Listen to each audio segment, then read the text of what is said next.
Hello, students. Welcome to our second last topic of our developmental biology course. और आज जो हम topic discuss कर रहे हैं that is about the endoderm which is the last germinal layer we are going to discuss of a vertebrate embryo. We have already discussed about ectoderm and mesoderm. आज हम इस टॉपिक को conclude कर रहे हैं और उसी के साथ ही हमारा जो एम्ब्रियोनिक डेवलपमेंट की बेसिक्स हैं वो भी कंप्लीट हो जाएगी. That is the third germinal layer, that is the endoderm and it's derivatives. So basically the endoderm gave rise to tubes and organs for digestion and respiration. हमारे पास जो embryo है उसके जो डाइजेस्टिव एंड रेस्पिरेटरी ऑर्गन्स है particularly वो organs और उसके साथ एसोसिएटेड कुछ एक्सेसरी ऑर्गन्स होते हैं which we will be discussing today that basically derived from the endoderm. So the endoderm forms the gut and respiratory tubes. Major दो organs हैं gut और respiratory tubes of the adult amniote. Amniote, you know, all those embryos which are having amnion or amniotic cavity. So we are basically discussing about vertebrates, so they all possess that, where it is essential for the exchange of gases and foods. जो organ है gut and respiratory tubes are for the exchange of gases and foods. In the embryonic amniotes whose food and oxygen come from the mother through placenta, the endoderm's first major function is to induce the formation of several mesodermal organs. First of all, we are going to discuss about major functions that endoderm perform in an embryo. So, first major function is to induce the formation of several mesodermal organs. This is important कि जो endoderm है endoderm है ये क्या करता है, mesodermal organs की formation को इंड्यूस करता है. मीजोडर्मल ऑर्गन्स की फॉर्मेशन मीजोडर्म से होती है, मीजेंकाइमल सेल्स से होती है. मीजोडर्म, लेटरल प्लेट मीजोडर्म और जो हमारे पास दूसरे टाइप का जो मीजोडर्म है उसमें से कोई भी हो सकता है जो हमने पिछले लेक्चर में डिस्कस किया है. But there formation certain organs, mesodermal organs जिनकी formation that is basically induced by the endoderm. ठीक है. The endoderm's second embryonic function is to construct the lining of two tubes within the vertebrate body. This is the most important and major function of endoderm, which is the formation of two major tubes, that is the digestive tube and a respiratory tube. But important thing to mention is that they only form the linings of the tube. The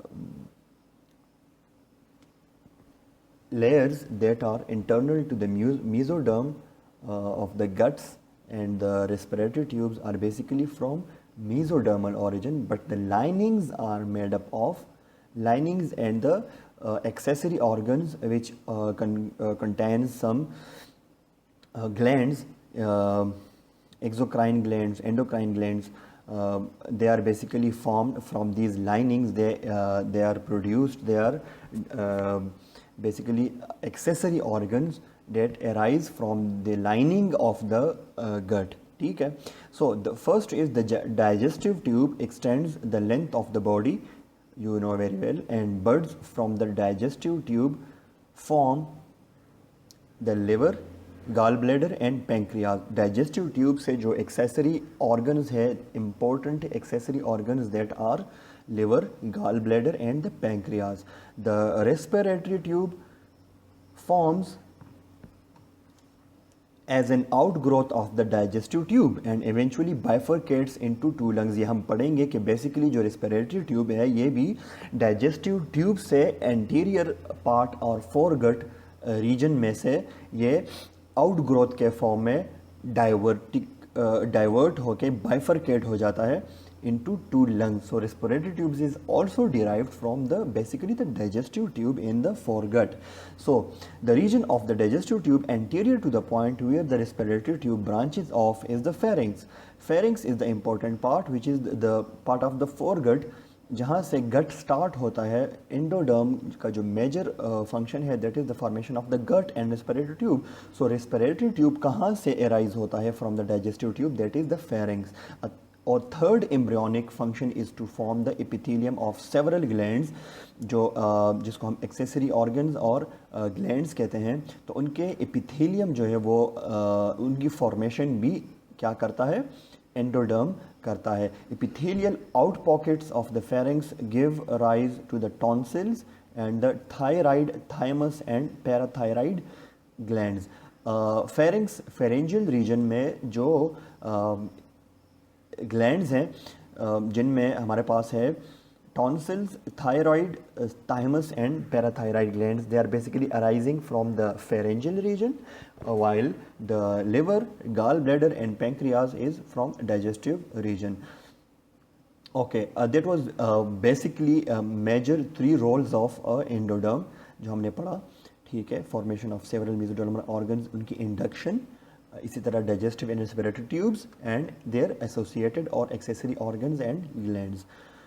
Let's start with the three major parts और इसमें हम basically discuss करेंगे pharynx, फिर the digestive tube, उसके accessory organs and then respiratory tube. So first is the pharynx. Pharynx, the anterior ectodermal portion of the digestive and respiratory tubes begins in the pharynx. Very simple. इसमें कोई हम rocket science नहीं पढ़ रहे हैं, हम यही सिंपल पढ़ रहे हैं कि एंडोडर्म से कौन से ऑर्गन्स की फॉर्मेशन होती है. तो anterior endodermal portion of the digestive and respiratory tubes begins in the pharynx. यहाँ से स्टार्ट होता है. In mammals the teeth and the major salivary glands are from the ectoderm. जो माउथ रीजन है, एंटीरियर माउथ रीजन है mammals का, तो यहाँ पे याद रखें कि मीजोडर्म हमारे पास नहीं होता.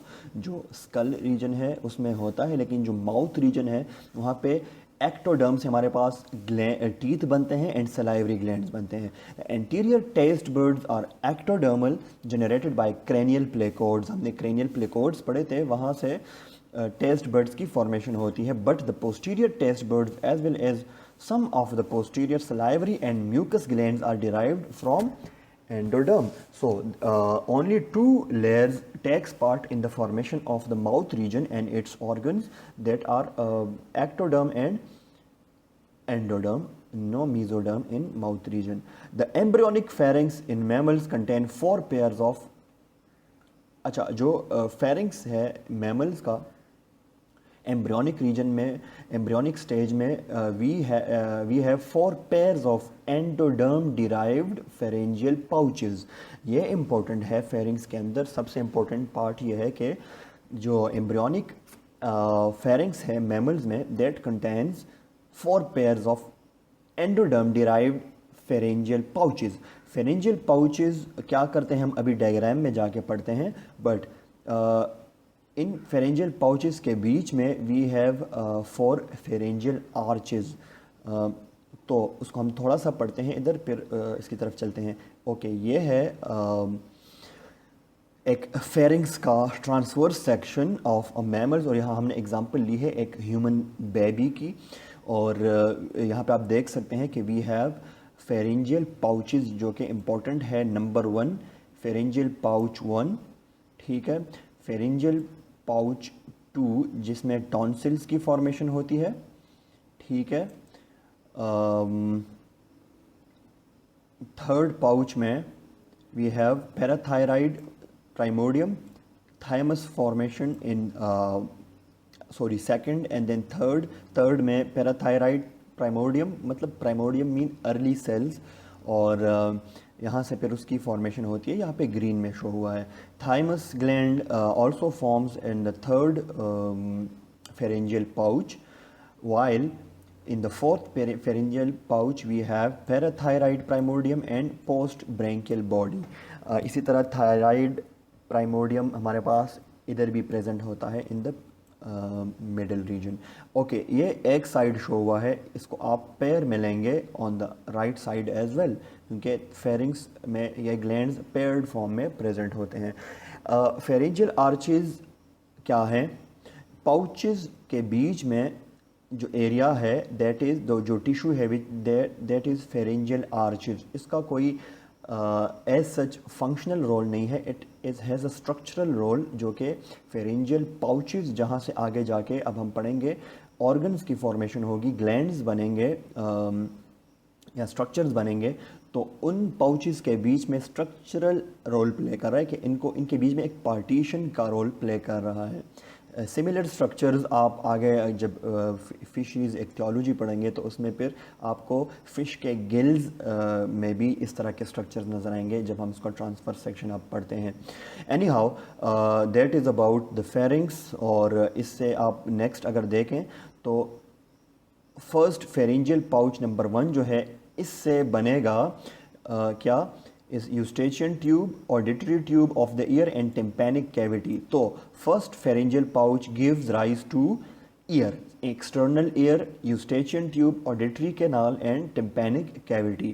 So first pouch give rise to very important structure जो internal ear, external ear is ectodermal in origin. जो आपका जो कान ऊपर से नज़र आ रहा है, जो ear पिन्नी है, और जो outer ear है that is ectodermal, but जो internal ear है that is endodermal and that arise from pharyngeal pouch number 1. Tonsils second pouch में आते हैं, they arise from the second pouch and आप इसको देख सकते हैं इधर developed baby में कि इसकी position यहाँ पे होती है. First pouch give rise to internal ear and second pouch give rise to tonsils. Third is parathyroid primordium and इससे पैराथायराइड ग्लैंड बनता है. आप देख सकते हैं इधर पैराथायराइड ग्लैंड्स, इनकी फॉर्मेशन यहाँ पे है, ठीक है. और टंग एंड लैरिंग्स ये भी एंडोडर्मल ऑर्गन है, लेकिन ये कोई पाउच से नहीं बन रहा, फेरिंजियल पाउच से, ये ऐसे ही एंडोडर्म से बन जाते हैं. इसी तरह थर्ड और थाइमस आप देख सकते हैं, थाइमस ग्लैंड यहाँ पे फुल डेवलप्ड है. फिर थायराइड एंड पैराथायराइड भी इस तरह से फोर्थ पाउच में अराइज होते हैं. So this is a gradual development of pharyngeal pouches into glands and internal air one by one. Anyhow, so that is about pharynx. और आप इसको, ये जो टेक्स्ट है it basically explain the same जो मैंने आपको एक्सप्लेन किया डायग्राम में, तो आप इसको ये टेक्स्ट इसका यहाँ पे अवेलेबल है जो मैंने हाईलाइट कर दिया. Okay, next we go towards the digestive tube and its derivatives. Very important. Next जब हम जाते हैं फेरिंग्स से नीचे जाते हैं तो दो इम्पोर्टेंट ऑर्गन्स हैं. एक the gut derive, it opens into digestive tube और फिर उसके साथ डिराइवेटिव्स कौन कौन से हैं. So during formation of the endodermal tube mesenchyme cells from the splanchnic portion of the lateral plate mesoderm wrap around the endoderm. अच्छा, यहाँ पे splanchnic portion of the lateral plate mesoderm, हमने चूँकि मीजोडर्म बहुत due to shortage of time और course को complete करना था, तो हम ज़रा उसके मीजोडर्म के ज़्यादा डिटेल में नहीं गए. उसमें एक पार्ट ऑफ द मीजोडर्म इस पोर्शन जिसको हम स्प्लैंक्निक पोर्शन कहते हैं, तो उसके जो लेटरल प्लेट मीजोडर्म, हमने एक मीजोडर्म टाइप हमने पढ़ा कि लेटरल प्लेट उसमें एक था. तो लेटरल प्लेट मीजोडर्म जो है, जिससे बेसिकली लिम्स की formation, I guess if I am not wrong, आप इसको कंफर्म कर लें. सो लेटरल प्लेट मीजोडर्म जो है वो रेप अराउंड हो जाता है एंडोडर्म से and that form the endodermal tube, ठीक है. mesenchyme cells from the lateral plate mesoderm wrap around the endoderm. तो endoderm से wrap around हो जाते हैं. The endodermal cells generate only the lining of the digestive tube. Very important. The endodermal cells generate only the lining of the digestive tube and its glands, lining of the tube and the glands, while mesenchyme cells from the splanchnic mesoderm surrounds the tube and will provide the future smooth muscles that generates peristaltic contractions. जो endoderm है वो सिर्फ lining जो जिसमें villi होते हैं, microvilli आप देख सकते हैं, जो डाइजेस्टिव सरफेसेस होती हैं इसोफेगस की, स्टमक की एंड इंटेस्टाइन की, तो दैट, और उसके साथ जो ग्लैंड्स हैं हमने पढ़ा, लिवर, हम अभी पढ़ेंगे liver, pancreas and gall bladder, तो वो बनते हैं एंडोडर्म से। लेकिन उसके अराउंड जो स्मूथ मसल्स हैं जो कि पेरिस्टाल्टिक कॉन्ट्रैक्शंस करती हैं, that are basically mesodermal arised mesodermal origin and splanchnic mesoderm. Posterior to the pharynx, the digestive tube constricts to form the esophagus, which is followed in sequence by the stomach, small intestine and large intestine respectively. तो इसके बाद फिर यह structure, ये आपको अच्छे से पता है, आप अब 12 पढ़ चुके हैं इसको अपने कॉलेज लाइफ में, उसमें डिटेल में जाने की जरूरत नहीं है। Okay, the stomach develops as a dilated region of the gut. अच्छा, ये स्टमक और फिर उसकी जो है बेसिक उसके बारे में थोड़ी एक्सप्लेनेशन है, और ये आप देख लें, इसको रीड करने की ज़रूरत नहीं है। कि फिर उसके बाद इंटेस्टाइन ओरिजिनेट होता है, फिर कॉडल रीजन से रेक्टम और वो सब कुछ, ये इसका स्ट्रक्चर है। फिर cloacal membrane separate into two tissues. When the cloacal membrane eventually ruptures, the resulting opening becomes the anus. तो rectum और फिर anus, तो ये cloacal membrane जो उस region में develop होता है। So ये बहुत simple एक structure है digestive tract का, esophagus और stomach, pyloric sphincter, pancreas, liver, small intestine, colon and rectum, ठीक है, और लार्ज इंटेस्टाइन भी। We are not going into the further cell specification details, और ये हमने पढ़ा कि गट की फॉर्मेशन कैसे और कहाँ से होती है। Then at on the way towards the intestine and rectum, there are accessory organs, the liver, pancreas and gall bladder. इनकी formation कहाँ से होती है? So endoderm forms the lining of 3 accessory organs. जो accessory organs है, 3 important organs, the liver, pancreas and gall bladder, तो उनके endoderms की formation होती है, वो उनकी फॉर्मेशन होती है एंडोडर्म से, that develop immediately caudal to the stomach, और स्टमक के immediate behind the stomach region में ये डेवलप होते हैं। कैसे? The hepatic diverticulum buds of endoderm and extends out from the foregut into the surrounding mesenchyme. अच्छा, ये एक्सप्लेनेशन इस पैराग्राफ में दी गई है, ये आप खुद पढ़ लें। इसको हम ज़रा डायग्राम से शो करते हैं ताकि आपको अच्छे से समझ आए। Instead of reading I should demonstrate it here. अच्छा, यहाँ पे आप देख सकते हैं कि इस स्ट्रक्चर को 4 स्टेजेस में एक्सप्लेन किया गया है, डे 30, डे 35, 40 एंड 42। आप देख सकते हैं कि स्टमक जहाँ पे एंड हो रहा है उसके कॉर्डल रीजन में यहाँ पे क्या होते हैं, डाइवर्टिकुला। तो जो लाइनिंग है यहाँ से बडिंग हो जाती है, लिवर बड, गॉल ब्लैडर और वेंट्रल पेंक्रियाटिक बड, डॉर्सल पेंक्रियाटिक बड, ठीक है। बडिंग होती है एंडोडर्म लाइनिंग की, जहाँ से आगे जा कर के लिवर की फॉर्मेशन होगी। तो लिवर के जो अंदर डक्ट्स होते हैं तो वो बेसिकली एंडोडर्मल रीजन होते हैं, ओरिजिन होते हैं, और फिर गॉल ब्लैडर के साथ अटैच होता है, फिर ventral and dorsal pancreas. Next day 35 में आप देख सकते हैं कि दैट इज़ डेवलप्ड इनटू, अब ये डेवलप हो रहा है into full fledged organs, pancreas, dorsal and ventral pancreas में डेवलप हो रहा है। बाइल डक्ट है, हेपेटिक डक्ट है, क्योंकि आगे जाके लिवर जब डेवलप होगा जो कि बेसिकली मेसेनकाइमल ओरिजिन होगा, लेकिन उसके डक्ट्स जो हैं वो बनेंगे एंडोडर्म से, और गॉल ब्लैडर भी endodermal origin and then pancreas.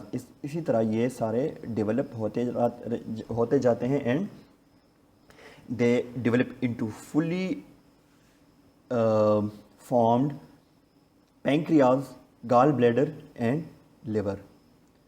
Okay, so you can read the explanation here for this diagram. इसको आप इस कैप्शन भी रीड कर सकते हैं. This is important. Okay, that was about accessory organs which is formed along the way of the digestive tract or gut. Coming towards the last organ that is very important beside digestive tube, that is respiratory tube. So the respiratory tube, although they have no role in digestion, the lungs are in fact a derivative of the digestive tube. In early stage, in the center of the pharyngeal floor between the fourth pair of pharyngeal pouches, जो हमने पढ़े उनमें जो आखिरी पैर है उसके between there is the laryngotracheal groove extends ventrally. Ventral जो बॉडी का वेंट्रल साइड है, फ्रंट नेक रीजन में फ्रंट साइड जहाँ से आपको आपका जो ट्रेकिया है वो नज़र आता है, ठीक है. सो यहाँ से laryngotracheal groove एक्सटेंड होता है. तो इसको सिंपली हम अगर हम यहाँ पे देखें तो फोरगट, आप इस डायग्राम में ए पार्ट को देखें तो this is foregut, pharyngeal region और फोर्थ फेरेंजियल पाउच के साथ ही रेस्पिरेटरी डाइवर्टिकुलम होता है जिसको हम कहते हैं laryngotracheal ग्रूव. ये ग्रूव एक्सटेंड होता है in the form of A bird और देन इट बाइफरकेट्स इनटू द जिससे फिर फ्यूचर में जाके ट्रेकिया एंड ब्रोंकाई बनते हैं, ठीक है. ट्रेकिया देन ब्रोंकाई और left lung and right lung और लंग बर्ड्स के फॉर्म में ये आगे प्रोड्यूस होके तो ट्रेकिया, लंग बर्ड्स, इससे फिर ब्रोंकाई एंड ब्रोंक्यूल्स एक्सटेंड होंगे and formation of lungs takes place. So respiratory organs are formed from the laryngotracheal groove. This groove then bifurcates into the branches that form the paired bronchi and lungs. The laryngotracheal endoderm becomes the lining of the trachea, the two bronchi and the air sacs alveoli of the lungs, जिसकी formation यहाँ से होती है. So that was all about the endoderm or endoderm के basic organs. We have to keep it simple और that was enough about that, जिसमें हमने पढ़ा digestive tract, respiratory tract, accessory organs of the gut and pharynx and its associated glands and structure like internal air. So that was all about the basics of the endoderm and its major functions and its derivatives. In the last lecture of this course we will be discussing about the cell signalling pathways in very simple form, जिसको जो अभी तक हमने embryonic development पढ़ी, formation of the germinal layers and which organs basically it produce. So इसमें कुछ mechanisms है, cell differentiation mechanisms and cell signalling mechanisms. तो उसके बारे में हम ब्रीफली, इतना सिंपल हो सकता है हम उसको सिंप्लीफाई करके पढ़ेंगे. So that was all about today's topic of the endoderm. And for with that हमारी एम्ब्रियोनिक डेवलपमेंट कंक्लूड होती है. So best of luck with this course and signing out from today's lecture.